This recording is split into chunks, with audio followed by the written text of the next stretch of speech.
Hello, ladies and gentlemen. Welcome to I Like Pie Gaming, and today we are playing the Dungeon Beneath. What is the Dungeon Beneath? It is a roguelike dungeon crawler where your whole point of going into the dungeon is to kill a god.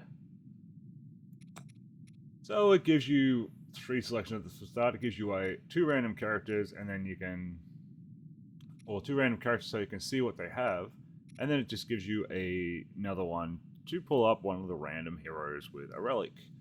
You unlock more heroes and more units as you progress. You get experience after each run, which allows you to get better units. The problem is, like most deck building games, the more units that you unlock, the harder it is to get the one you want. So we're going to begin with, I think this one gives us +1. It's 1 damage to all the enemies. I don't like that one. But there's 5 races. There's undead, dwarves, gnomes.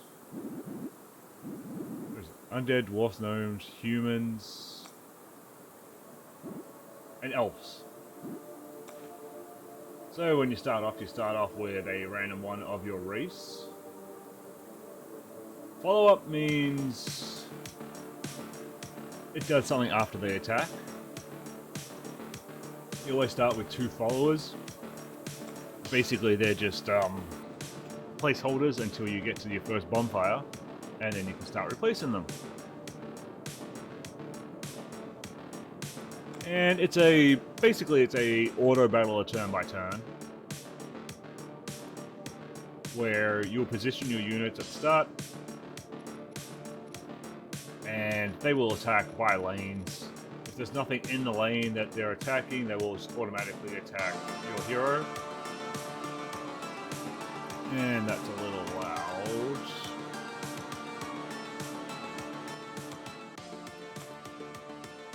There is English and German in the game. Well, German's in progress anyway. But these are slimes. These have 1 health, 1 attack. Big boss slime has 4. And after it's attacked, it'll summon a slime. Barrels. There's barrels have 2. I think vases have 4 hit points. If you have a spellcaster, which some of them are, you gain souls for every kill, and for some reason in this game, barrels and vases have souls. So, once you set up, you click attack, and they'll attack based on the speed of each character.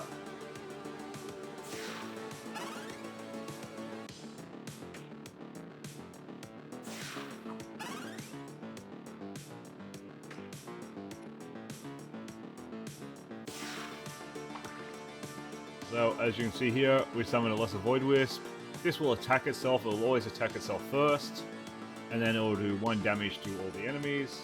So you can see here, speed 4, 13, 1, 2. So the higher the speed, the faster you go.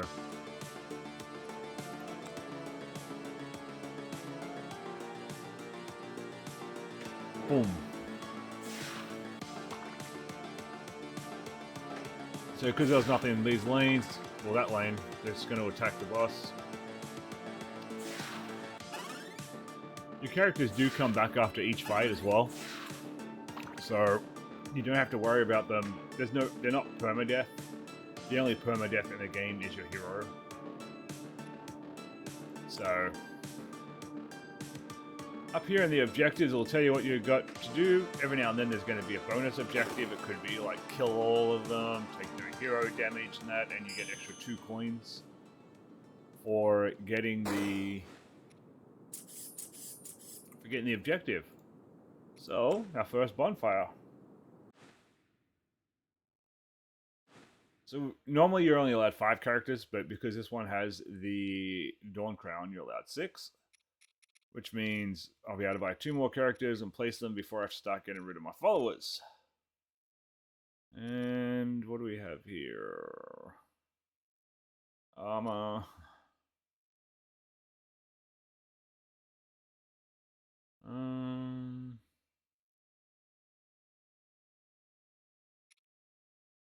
one attack.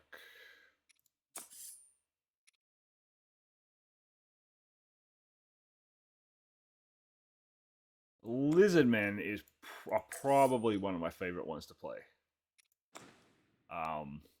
This game is all about synergies, and a lot of the synergies based in the game will actually be based around the race. Lizardmen, they get a lot of power for killing things. There's poison ones, and then there's ones that get health back if a poison character dies. I think dwarves are more about armor and getting attack power when your armor goes up.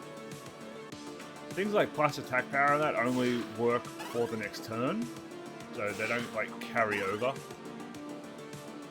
But you can get, I think it's with the one of the undead casters. It's like it'll do a random attack on an enemy death, and especially ones like this that only have like 1 health. If you get every time it attacks, or every time something dies, it attacks, and if it kills something, it attacks, and if it kills something, it attacks. So you can like really ramp up the damage. You can like really ramp up everything you're doing.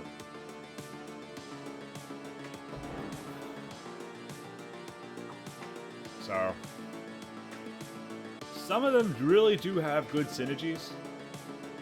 Some of the synergies aren't so good. I mean, there's some that it's like,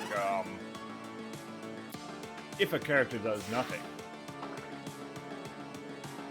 do X. But there are some where the characters literally will have no attack power, but it'll be like their whole point is like a buff. So, but we're gonna see if we can get some more lizardmen. Little blue vials of excellence. Experience vials. It takes 3 experience to level up. There are 3 levels. There's level 1, 2, and max. Level them up will usually boost their hit points and or their special. This is a treasure chest. This is money. And this one is a random artifact.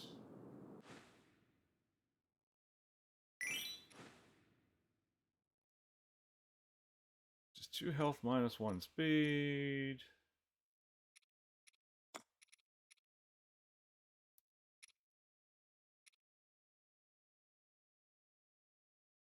We'll put it on him because he's blocking the hero right now.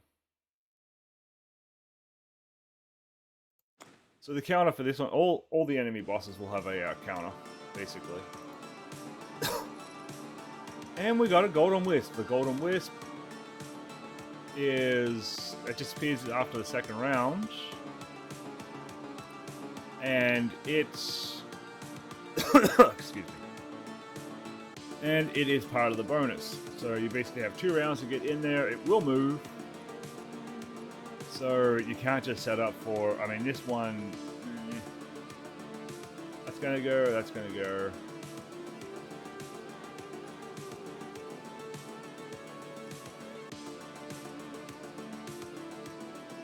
Yeah, we should be able to get it. Because the little blobby is gonna summon into one of the spots where we take out the barrels.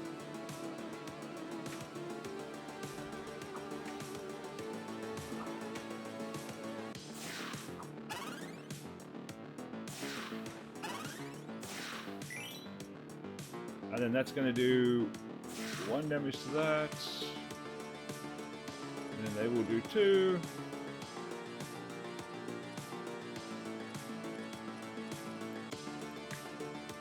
Oh, if you move them between turns, after you set them up from the from the beginning, if they have inexhaustible, it means you can move them each turn. If they're not inexhaustible, it means that they're going to be exhausted when they move.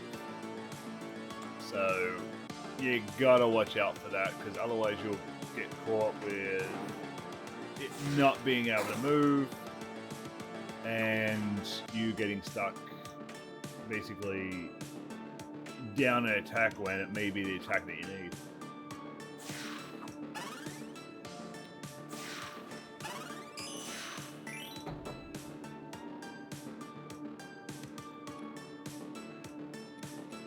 So, can we get on this turn? Maybe not. Should be able to get next turn if we don't get on this one.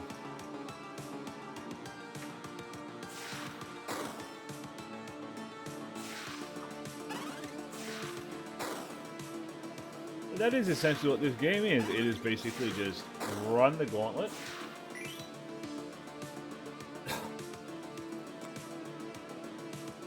Place your pieces. It's actually a really good game. Once you get down like the 3rd or 4th floor, it can get really annoying. But it's also as you get down to each floor, instead of getting level 1s at the bonfires, you'll start getting level 2s. In floor 3, you'll start getting level 3s.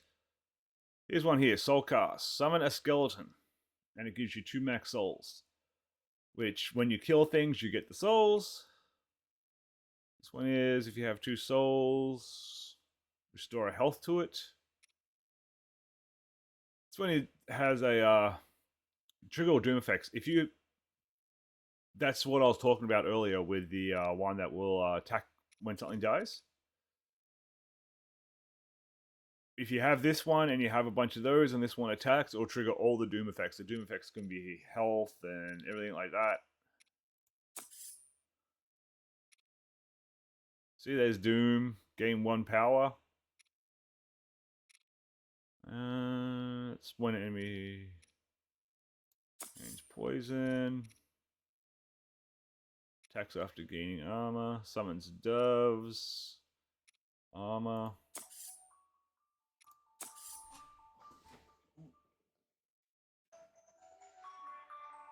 My alarm going off. Okay, more lizard men's. This one is when ally dies, get 2 poison.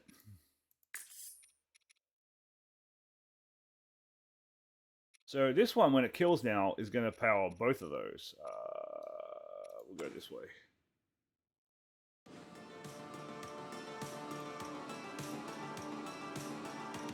This one, if you hit it, it gains an attack power, but for the enemies, it seems that they will keep their power continuously. And this one also has traps.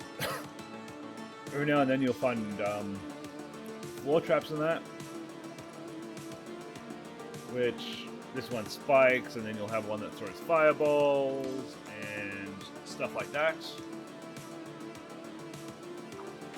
Poison is 1 damage each turn. I don't think it cures. I haven't found a cure for poison yet. But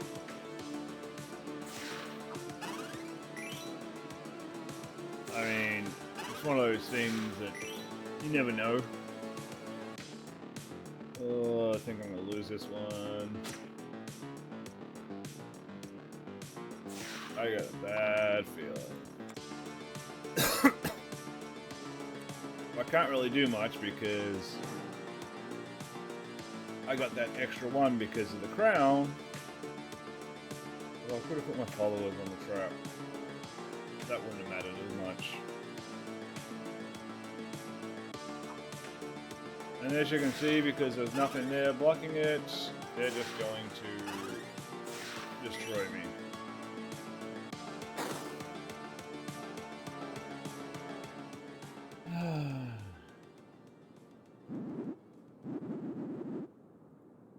And then at the end of each one, after you die, I'm normally actually better than this.